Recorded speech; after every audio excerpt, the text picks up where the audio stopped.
Hi, I'm Mike Houtz, author of award-winning thriller Dark Spiral Down and co-host of the Crew Reviews.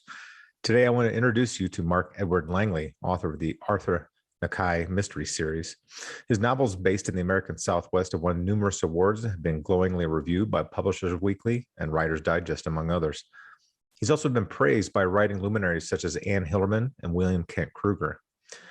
Today's discussion focuses on his latest novel, When Silence Screams, the third in the series, which exposes readers to the plight of Native American girls and women who continue to suffer the dark world of human trafficking with little to no exposure by the mass media. Through fiction, Mark hopes to bring light to this ugly daily reality that these women suffer in. Before we begin the interview, please like and subscribe below, and don't miss any of the incredible upcoming authors spotlighted. Thanks. Now, here's Mark Langley. All right. I'm joined by Mark Langley today on Author Spotlight. How are you, sir? I'm doing great. Glad to be here. Yeah, good to have you on. Looking forward to this. So for our Author Spotlight folks, maybe you can give me a couple minutes on who you are. Tell us a little bit about yourself. Well, Mark Edward Langley, that's the name on the books there. Really spent 30 years of my life in the automotive aftermarket, dealing with everything from being back in 1980, a behind the counter guy, and then finishing my career in 2016 being the division head for a company who does automotive aftermarket work. Right. And during that time, I mean, was there an inspiration to write from an early age, or during this whole period, where did you find yourself, in wanting to become a published author? The funny thing is that I'd say mid 80s, I went to work for a chain that doesn't exist anymore, but it was B. Dalton Bookseller. Oh. And I got in there and was swarmed by books, Yeah. And at that time, I was watching the old Spencer for Hire series, Robert Urich on ABC, Love it. You bet. So one of the women working there said, well, if you like watching the show, you should really read the books. Yeah, for sure. Because that'll be much better for you. You'll enjoy them more. So I started doing that. And she was right. I fell in love with Robert Parker and the books that he wrote. Then I got to reading Mickey Spillane and John D. McDonald, Right, exactly. Yeah. and Tony Hillerman. So it all just kind of rolled into a ball like that. And somehow reading them, I got the urge that, well, maybe I could do this. Yeah, sure. But you're talking back when I was in my 20s, Yeah. So it took a long time to fruition to get things to come around. And I started writing the first book 25 years before it came out, Yeah, sure. I mean, you're working at the same time. So you have a family, you have a job, you're doing things, get to it. Yeah, it's a slow roll. Or get to it when you can't, and then one thing was I got laid off at one point for about 8 months. And in 8 months, I wrote 16 chapters. Wow. I looked Which at the time seemed like a lot. I'm telling you, yeah. I looked for a job in the morning, and then from noon to 6, did that, Yeah. But, and then lo and behold, time goes on. You have things going on, birthdays and family and so forth, and jobs. So it got put on the back burner for a bit there. And then I picked it up again before I retired at the end of 2016, and told my wife I'm going to start sending it out and see what happens. Yeah, sure. So you're now 3 books into the Arthur Nakai series, I believe, with the latest one that we'll talk a little bit about today, When Silence Screams. What genre do you place yourself in for our audience to kind of direct their attention to? Well, I think the best part for that would be a contemporary mystery set in the Southwest. Okay. All right. We know a few people in that same realm, and we love their stuff. So it was good to see you in that same world. So you write in this genre, but do you always read maybe pleasure or research in the same genre, or do you like to find yourself maybe kind of branching out? Actually, I of course, read all the authors I mentioned before. I still have books on the shelf I haven't read that I got to get to at some point. Sure. Right now, I'm finishing up Anne Hillerman's first book. Oh yeah. With that Spider Woman's Daughter. So reading through there. And I can only confess to be able to do that when I have a few minutes, either sitting in a doctor's office or whatever, for that. But stoplight. There's so much going on. It's hard to sit down and actually just relax and read for pleasure, but it works out that way. So I love to read those. Research wise, whatever book I'm going to write about, I do a lot of research on. The last book, When Silence Screams, there was months of research of talking to people and watching as many videos I could with families talking about what goes on in there. It's the things that sparked me were just the awesome amount of people that went missing in 2016 alone. And that was 5,712. So that sparked me wanting to learn more about it, to be able to write effectively about it and not, just do it for thrill amount or version or whatever, but to get it out there as a real story based in fiction. Right. I'm a huge supporter of National Center for Missing and Exploited Children. So for me, that was an important, and it continues to be an important part of my life overall. So how did you find this organization that you've researched? And I understand you spoke with people, dealing with that particular issue. What pulled you in that direction to not only look into the reality of what's going on for these women, but also to write a story based around that? Well, what I first did was I have a lot of Native American friends on Facebook and so forth. So I have got feelers from them that the first thing is I love it that all the Navajo people that I've talked with love that I'm writing about things they deal with every day. Yeah. It's not just somebody stole a painting from somewhere and you got to figure it out. These are actual events going on that they live with all the time. So when I read about this 5,712, I started researching that, and I got on with Missing and Murdered Indigenous Women's page on Facebook. And then what struck me was the fact that you see that number. It sounds like a lot. It is a lot. Yeah. But it's a number.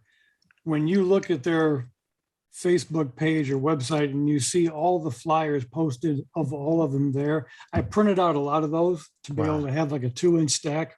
And it really brings close at heart that it's not a number, it's an actual person. It's human beings. Somebody's family member is missing, and then life from that moment on stops. Right. Anything that was coming in the future is gone. Possibly, so I started researching all of that, watching all the family interviews that I could, watching dissertations on stages about the same thing, and took a lot of notes and did talk to a couple of people that had a history of things like that. So I got a really insight into what transpires in someone's life with that. So decided to write all that down and develop a storyline behind that. Right. And then, of course, create new characters and go from there. Well, speaking of characters, through, and all writers will say this, that the research far exceeds what shows up in the pages of their books. Did you base any specific characters on maybe one person that really stood out to you, or maybe a couple people melded together that kind of formed one of your characters from real life examples? Yeah, there's a woman that runs the shelter in Albuquerque there. And that's based on a person that I did have a conversation with. A lot of those things that are in there actually happened to her. So and she knew what I was doing. And I said, I'm not going to, exploit the whole situation, but I want to get people to understand that what actually happens. I mean, movies and so forth, they just gloss over things, and TV shows and that kind of thing. But I thought to give it credence and really convey what's going on, I needed to have those personal things that actually happened and stories I read that actually happened to these girls and women, to, convey that urgent need that this needs to be talked about. Yeah. And did you ask them if it was okay? Did you talk to this particular woman and say, hey, could you read this section? How do you feel about me writing about this? That was one thing. She's older, like I am now, but all this is still fresh, and she doesn't read anything about that. I told her it was, but she said, I don't want to see it, but she conveyed that you can use whatever you want, but she likes the fact that I'm doing that. A lot of them do, that I've talked to, definitely all the Navajo that I've talked to about that, like the fact that I'm doing that. But there's some just things she knows it, she remembers it, she doesn't want to read about it. Right. No, maybe she doesn't want to relive the names that. are changed, of course, and all, but sure. It's just I tried to convey, in the conversations, I call them conversations in the book versus dialogue, but right. To get things out, the conversations that go on, it will convey to the reader that, this is something that needs to be talked about. And above all, it's a mystery above all, but there's truth sprinkled out throughout the entire book. Yeah, and that authenticity comes through. When I read it, I felt like it could have almost been a documentary type situation versus just a straight, novel. So when you were outlining this, or did you outline this? I guess I want to ask you: do you plot? Do you pants? Is there a blend? How do you go about doing that? Oh boy, yeah. No, I've been told I do things a bit backward. Okay. Because some people will come up with a storyline, then they'll come up with a title. I think of a title first, and then develop a storyline based on the title. And then, yes, I do inordinate amount of research. Yeah. I have binders about 4-inch thick of all things for each book that I've done, So I got that. And then I do, you can't see over here, but I've got this entire section right here just filled with Post-it notes of each chapter and what's going to happen, questions being raised, how things are going to turn out. So I go by each of those. And again, you can plan for that by having things over here doing that. But I like to say that, my characters sometimes have different ideas where during either their thinking of things or a conversation they're having, they tend to take things down a road I didn't plan for with that, but it works out. I mean, it's one of those things that, they have lives of their own and they're up here, but they're on the page. And once they start, they just can't stop. Yeah. And sometimes some of your best writing comes from your character revealing the storyline to you that you hadn't thought of. And I've had that experience, and it's actually kind of profound when that happens. It almost feels like, oh my gosh, they're a little more real than just the super imaginary, synapses in my brain there. Exactly. I had one portion in my second book. I even told my agent, I says, I wrote this and I understand it. But then when I read it, I thought, my God, I'm sad. It just reached you to understand this woman's pain. I'm going, wow. Yeah. You almost have to take a step back. I surprised myself. I'm going, man, that's pretty deep. Wow. Well, then let me ask you this. What, I always ask kind of a generalized question, but I want to ask more specific to this particular book. What did you find most satisfying when you not only writing it, but completing it about this particular novel? Wow. I think that the one thing I found satisfying about it is, the creative part of getting it done, of doing all the plotting and so forth. Finishing the book is a great thing. Yeah, sure. To do that, But then as I go back and edit it, I see little things in there that I either change or don't, but I'm satisfied with the whole thing. This book, especially because it does convey what I wanted to convey and bring to light something that is terrible and tragic that happens almost on a daily basis. I used to get notifications from MMIW's page all the time about somebody going missing that day, or two or three going missing that day. So it's constantly on my mind, so that's why I wanted to, donate a portion of each book sold to that cause. That's outstanding.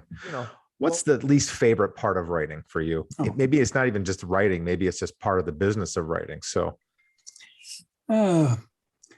dealing with certain people.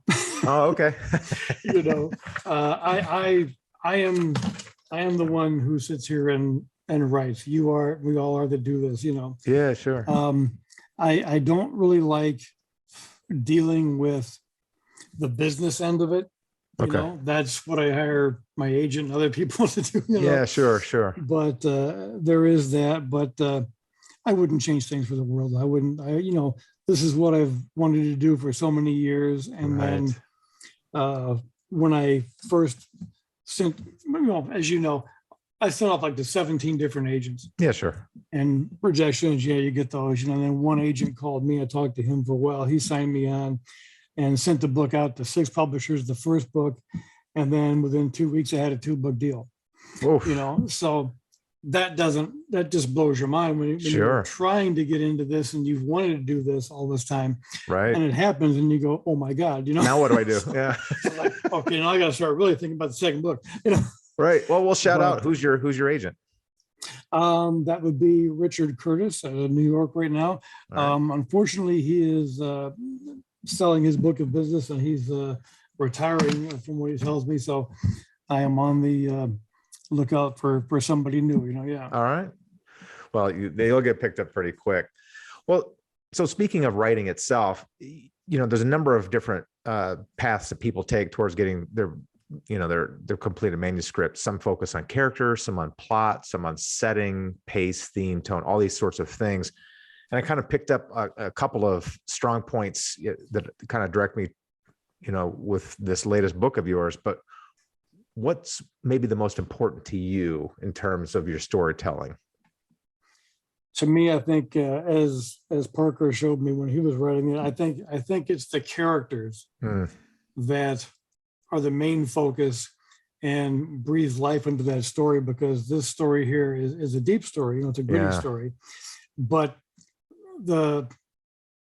each person has their own ideals, their own thoughts and so forth. Right. And I think the good thing is that even though it's a darker story, Arthur's conversations with his wife bring it back up to being lighter at times. Right. You have some dark, you have some light, it mixes it up. So that works out well. But I think character definitely is number one to me. The plot is number two, how it's going to pan out and work out. Settings are, I think, I've had people tell me that, when they're reading my books, it's like they're there. They can feel the heat, feel the cold, smells, sight, the whole 9 yards. They love that. And I love that. The pace of the story is, you have to keep that up. There are some lull times you might have and different things going on, but the pace keeps moving on. The theme and tone, it all coincides to make and coalesces to make one really good book that I hope people will enjoy. But again, to me, it's like character is what matters, because if people can't love or relate to the characters, they're not going to turn the page in the book. Yeah, absolutely. And I think the Southwest, the based books setting almost becomes its own character, because I think a lot of folks want to, even though they might not live there, I think they kind of have that romanticized feeling of wanting to be there, even if they're stuck, maybe somewhere else. And so setting for me, for these, West and Southwest books, really, it almost has its own character to it. And I think that really draws people. And it was one of the things I noticed about this book was that I just felt like, I live in Colorado, so, I'm brushing up against, this, but I'm not quite living that lifestyle. And so again, I felt really drawn into it as an extension of character of the book. And so I do want folks watching this to know that you are going to feel like you're right inside these people's lives because of, even if nothing else, just where they are.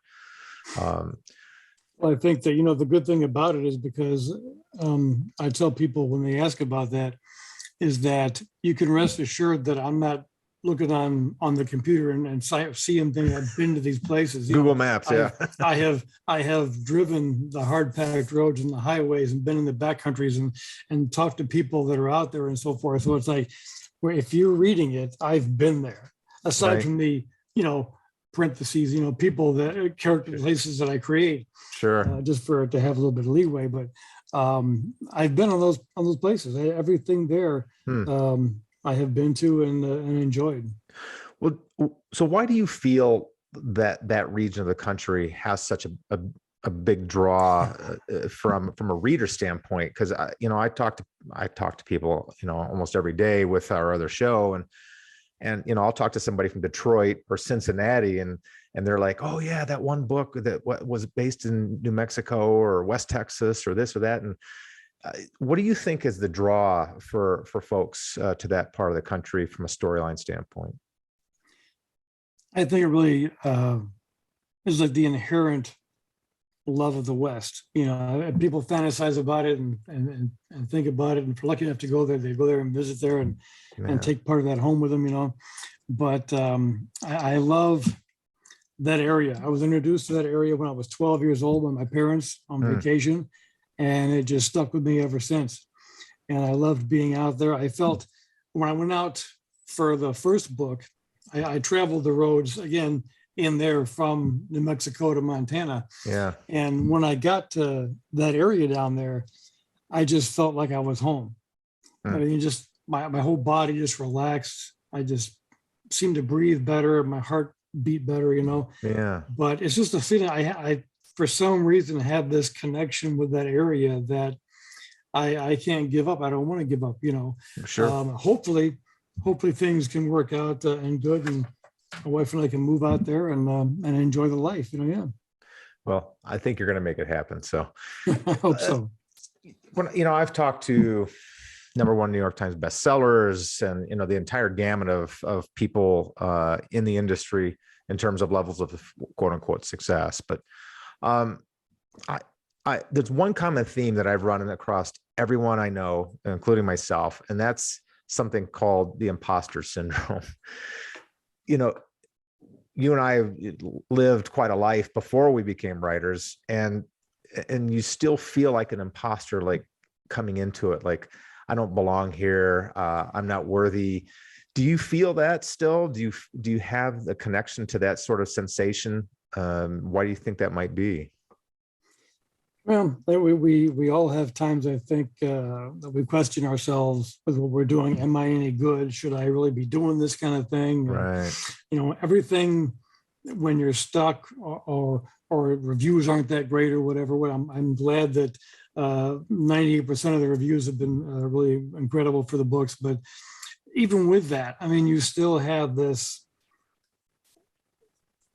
am I just fooling around or whatever? Sometimes. Yeah, is it a hobby? I mean, the worst thing you can do is listen to your own mind. Yeah, that's right. Because that's like, people can say things and naysayers here and there, but it's all up here. If you listen to this with all that negativity, then you'll talk yourself out of it. Yeah. And you just have to realize and rely on yourself and your determination and perseverance to do it, because I think that's one of the things that helped me, is because once I get a story to track, I know where it's going. Sometimes I'll write the ending when I'm 4 or 5 chapters in, so I know I have a place to go to. I just have to get there. Right.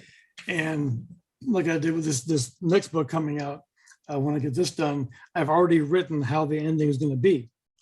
So I have to get to that point and string the things I'm stringing along have to come together to make that happen. So okay, it's but you still, no matter what, you kind of wonder, is this going to work out? Am I good enough? Yeah. Your own worst critic is your own mind, like I'm saying. So you have to just let that go if you can. Sure. And move aside and move on with the process, because I find that I tell my wife, even if I'm not working, I'm working. Yeah. Because my mind is constantly thinking of, I might work on a chapter or so here, some pages, and then get up and walk out and go out in the garage and do something, but I'm still thinking. That's right. About, well, how do I want to say this? How can I move forward with this and get this in? I'm always talking and thinking up here about this, so if you allow yourself to do that, right, and constantly work on it, even when you're sitting watching television or whatever it may be, I'll be sitting doing something and grab my phone and start typing in, what are you doing? I got an idea, Right. you have to do that. Well, you're standing next to the coffee maker and the wife's like, oh, well, if you're taking a break, I have something for you to do. I'm like, wait, no, I was just in my story. Yeah, right. It's like, oh, the dog needs to go out. Damn, Yeah. we need like a red light over our head, like do not interrupt thinking. Yeah. I make a joke saying, I go, you remember Jack Nicholson in The Shining, Yeah. If you hear it, the door is closed. If you hear something, I'm working. If you don't hear something, I'm working. That's so true. Well, what are you working on next? We were here, we kind of talked a little bit about When Silence Screams, your third in the series. What's next for you? Well, the next thing, aside from trying to find an agent, I've talked to a couple of them, have really, really good vibes from one, and who says they want to see whatever book I've got done first. Oh, okay. So the next Arthur Nakai one is concerning the scourge of methamphetamines on the reservation. And then the book that I'm more than halfway through now is the first of a new series. I don't mention too much about what that's going to entail, okay. But I've had conversations with, first I looked out and I wanted to find a character that had a job that nobody else has in mystery fiction. Oh. And I looked at it and tried to research that and couldn't find anybody with this job. So then my next thought was, okay, I need to find out about this job and what this all entails and who can I talk to. Looked up the website of the place that it is, and then was lucky enough to email the deputy director of this. And then we had a long conversation and he answered all my questions about things. So I had all that jotted down to base the character and put him in a real situation with a real career and a real job. Oh, wow. I developed his backstory, which came from a devastating incident in his previous job. But it's coming together really well. I'm proud of the last book. I'm proud of all of them, but the last book, especially When Silence Screams. This one here and the next Arthur, I think, are really going to go to the next level of storytelling for me, because I can see from book 1 to book 3 now in this, and 4 and this new one, that I can see myself growing as a writer as I keep doing it. Right.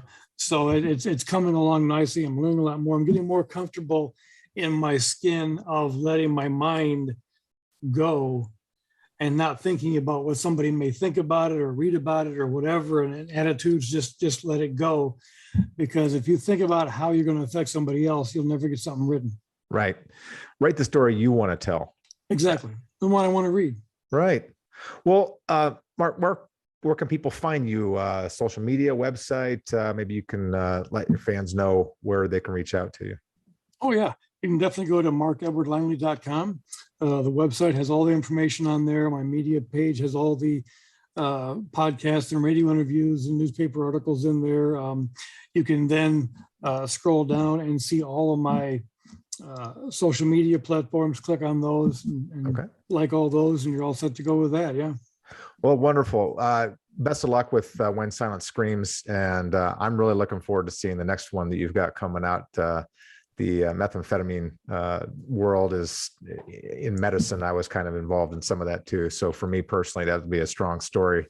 And good luck with a new series. I don't want you to tell me what it is, but I'm looking forward to finding out what it is. So best of luck to you.